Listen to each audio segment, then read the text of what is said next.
Today we have our very dear couples who were there with me nearly 3 years, alva? 3 years, alva? 2024 say. 2025. By 25 say. Yeah. Almost 2 years, which the couple had one say fertility issues initially, but they had conceived, they lost one 9-week pregnancy, and there were lots of tests being googled by my dear couples where they have been asking me, we will do APLA profile, that profile, this profile, all the things and all.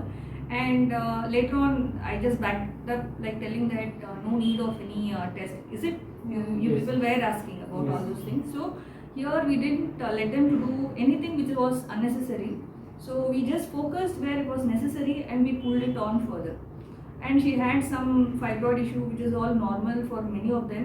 And here also she had some complications in the second pregnancy also, where now she is having a 10-day-old kid already, and she has finished her pregnancy journey and she is with me. So how was your pregnancy journey, Shreya? Yeah, good. Loudly. Yeah. Yeah. अच्छा था, लेकिन थोड़ा सा वो stress था बहुत ज़्यादा. Stress. Why stress means because she had, like say, initially since the beginning she had some bleeding issues, like say here and there she used to have bleeding episodes, and gum bleeding, vaginal bleeding, those nose bleeding, all these issues were there. And at the time, say at the end, nearing to 34-35 weeks, her itching started, where we just noticed her liver enzymes had shooted up to a little bit, say more than 3 times, where intrahepatic cholestasis was being diagnosed, which is nothing very different or nothing very weird one, but it is something which can happen in 1 or 2 pregnancies here and there. And since the beginning, all these things were the bleeding issues and this one, along with itching and little bit of complications was being faced at the end, where I had to deliver her a little bit preterm, because in intrahepatic cholestasis of pregnancy with complaints of this itching and purpuritic rashes, she had some pink rashes where she used to itch, and there used to be bleedings in gum and nose also. So I just extended and pulled on the pregnancy till the time where I could. But unfortunately, little bit early I had to deliver them. But still, at 36 weeks plus 4 days I had delivered them. I had not given any steroids, because in our hospital the pediatrician who is there is very good, where he is 20 years, more than 20 years experience, where he doesn't give any steroids for kids more than 35 weeks. And here the couples directly, they would give the feedback if at all there was any NICU admissions for the baby. Did we? No. And did we enforce on any bottle feeding? No, right? So we would enforce only the breast milk feeding, and we would not go to the comfort zones of the patient. Okay, and what the patient asks is like, 1 or 2 days, why don't you give the powder milk? When giving the powdered milk for the preterm baby or whoever it is, this jaundice levels, this bilirubin levels, whatever we tell, newborn jaundice, this one, it can come very easily.